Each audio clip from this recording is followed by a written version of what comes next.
मैं लगा रहा था कि आवाज तो हम एक है, समाज को अलग अलग सोसाइटियों में, धर्म में, जाति में बांट के जो केंद्र की तत्कालीन तानाशाही सरकार है, आज बाबा साहब भीमराव अम्बेडकर के द्वारा लिखे गए संविधान से एक एक पन्ने को धीरे धीरे करके फाड़ने को काम। मैं तो राजा साहब को सुन रहा था, उन्होंने बहुत विस्तार से सब चीजें बताई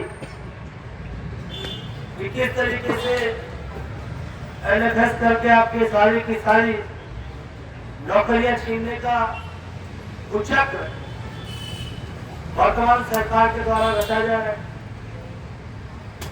आज के बाद, पहले आजादी के बाद कोई ऐसी सरकार नहीं हुई जो इस तरीके का हिमाकत करने की जरूरत भी करता है। ये हिमाकत इस सरकार को क्यों हो पा रही है? क्योंकि उनको पता चल गया कि लोग आराम पसंद होकर के अपने अपने घरों में, बिस्तरों में बैठने के लिए आराम को पसंद करते हैं। लोगों को सड़कों पे उतरना पड़ेगा। और मैं भाई नीति जी को सलाम करता हूं, उनके हौसले को मैं बहुत ही उत्साह देने के लिए यहाँ पर खड़ा हूं कि आपने शुरुआत करी, आपने हिम्मत करी। राजा साहब ने उस हिम्मत में अपना दिन रात दे रहे।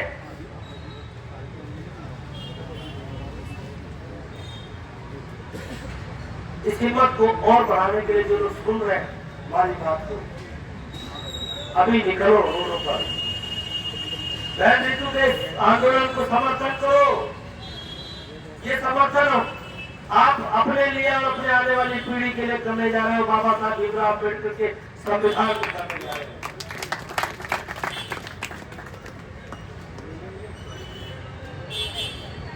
आप देख रहे हैं कि पिछले 1-1.5 साल से दिल्ली विश्वविद्यालय में अलग अलग जगह पर शिक्षकों का भर्ती हो रहा है। 20-25 साल से लोग पढ़ा रहे हैं। उन लोगों की नौकरियों को खत्म कर दिया गया। वो बेचारे न रोड पे रहे, न घर पे रहे। हालत उनकी हो गई है कि आज वो कह रहे कि एक आपने सुना कि इसी विश्वविद्यालय के बच्चे ने इस तानाशाही सरकार के इस भ्रष्टाचार का बलि चढ़ गया और उनको फांसी का फंदा चुनना पड़ा। तभी लोग चुप रहे, लेकिन मेरी बहन ऋतु चुप नहीं रही। राजा साहब बता रहे थे कि जब इनको ऑफर किया गया कि आप नौकरी ले लो, तो उन्होंने कहा कि हम अम्बेडकरवादी है। और बाबा साहब ने कहा कि अन्याय करने वाले से ज्यादा दोषी अन्याय को सहने वाला होता है। मैं न्याय के लिए लड़ूंगी, मुझे नौकरी नहीं, न्याय चाहिए। और इस न्याय की लड़ाई में आप लोग सम्मिलित, आप लोगों को भी सलाम करता हूँ। तो रही बात अमित राजा साहब ने कहा कि कुछ 28 कॉलेज हमारे पास है, 12 पूरी तरीके से दिल्ली सरकार के द्वारा फंडेड है। आपको वहां भी तानाशाही सरकार की कुछ कार्यकारियां मैं बताना चाहता हूँ। हमारे दिल्ली सरकार के भी किसी भी विद्यालय में इन्होंने मैनेजमेंट कमेटी नहीं बनने दी है। मैं आपको बता दूं, कहीं भी हमारा चेयरमैन नहीं है। इनको डर था कि अगर इनके चेयरमैन होंगे, मैनेजमेंट कमेटी होगी, तो जिन आरएसएस का जो एक बहुत बड़ा कुचक्र चल रहा है देश के संविधान को, देश के इतिहास को बदलने का, वो 12 कॉलेजों के माध्यम से रुकने का काम होता है। वहां आवाज उठेगा, वहां का कुचक्र चलेगा नहीं। एक भी कॉलेज में हमारा गवर्निंग बॉडी नहीं है।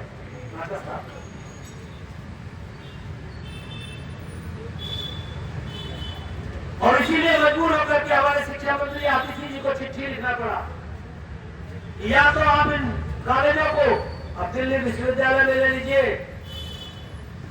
और या तो इन विद्यालयों को आप डीलिंग कर दीजिए दिल्ली विश्वविद्यालय से। हम उसको बाबा साहब भीमराव अम्बेडकर यूनिवर्सिटी के थ्रू चला लेंगे, हम उसको आईटी यूनिवर्सिटी के थ्रू चला लेंगे। अब हम इस तानाशाही सरकार के यूनिवर्सिटी के अंतर्गत इस सरकार को नहीं चलाए, इस विद्यालय को नहीं चलाएंगे। हम उसे एप्लीकेशन देकर के चलाएंगे और जब तक ये निर्णय नहीं होगा तब तक कोई फंड हम इन कॉलेजों को भी जारी नहीं करेंगे। और जबरदस्ती करके वहां भी भर्ती करने की प्रक्रिया शुरू किया है, उसके खिलाफ हमारी सरकार कोर्ट ले गई है कि इसको भर्ती प्रक्रिया को रोकना चाहिए।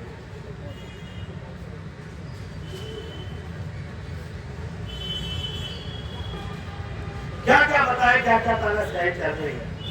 ये वही लोग हैं, आपको पता है, जो उत्तर प्रदेश में कुछ चंद साल पहले हमारी दलित बहन को न केवल उसके साथ दुर्दांत घटनाएं करते, दुर्व्यवहार करते, रेप करते, बल्कि वो रेप साबित न हो जाए उसके लिए उसको मार देते हैं जान से। ये उसी पार्टी के लोग हैं।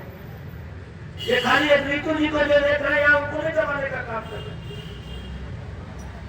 और मुझे पता है ये बहन जो साहसी काम कर रहे हैं, इसके जान को भी खतरा है। जो लोग सुन रहे हैं, समाज के लोग, जो प्रबुद्ध लोग हैं, सभी लोग निकलिए। जिस तरीके से उस बेटी ने आवाज उठाया, उसको कुचलने का काम कर दिया था। एक बेटा यहाँ पर 20 साल से पढ़ा रहा था, उसको न्याय नहीं मिला, उसको फांसी का फंदा चुनना पड़ा था। ऐसा ऋतु जी के साथ कोई करने की हिफाजत न कर पाए, यहाँ पर संकल्प लेना पड़ेगा। और आज संकल्प का बहुत बुरी पूर्ण तिथि है। आज बाबा साहब भीमराव अम्बेडकर जी की परिनिर्वाण दिवस पूरा देश मना रहा है।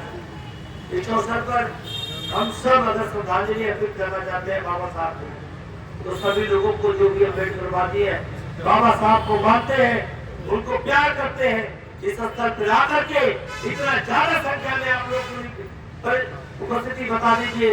ये सारा रास्ता, सारा का सारा विश्वविद्यालय का कैंपस भर जाना चाहिए। तब पता चलेगा कि बाबा साहब के मानने वाले लोग उनके परिनिर्वाण दिवस पर संकल्प लिए थे।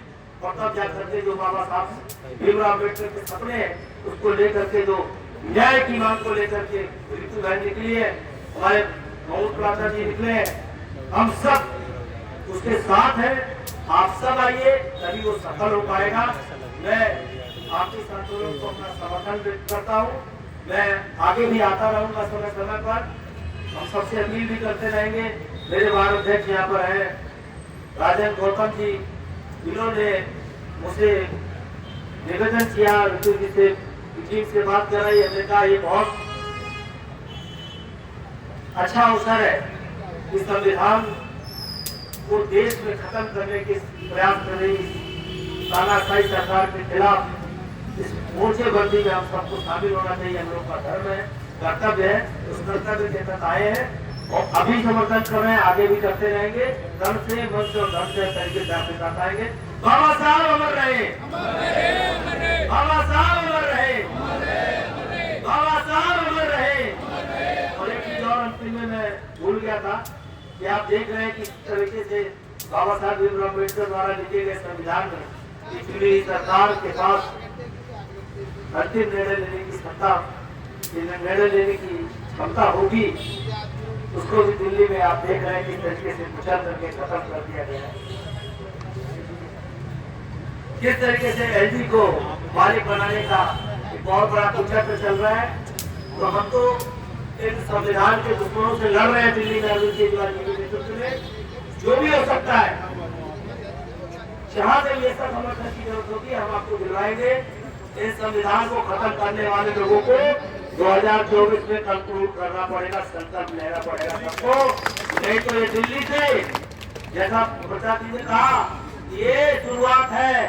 ऐसे ही दिल्ली से संविधान को खत्म करने का शुरुआत था और तानाशाही और एलजी लागू करने की शुरुआत हुई है।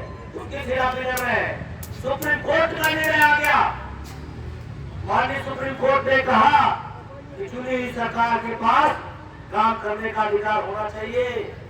ये संविधान के दुश्मन लोग उसको भी नहीं मानते।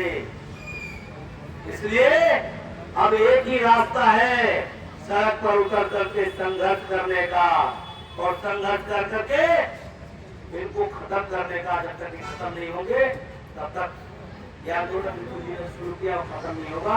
ये अपना अपने अंदर जो ज्वाला आपने बनाई है इसको बनाए रखना, हम लोग आपके साथ हैं, रहेंगे। जय हिंद, जय भारत, जय भीम।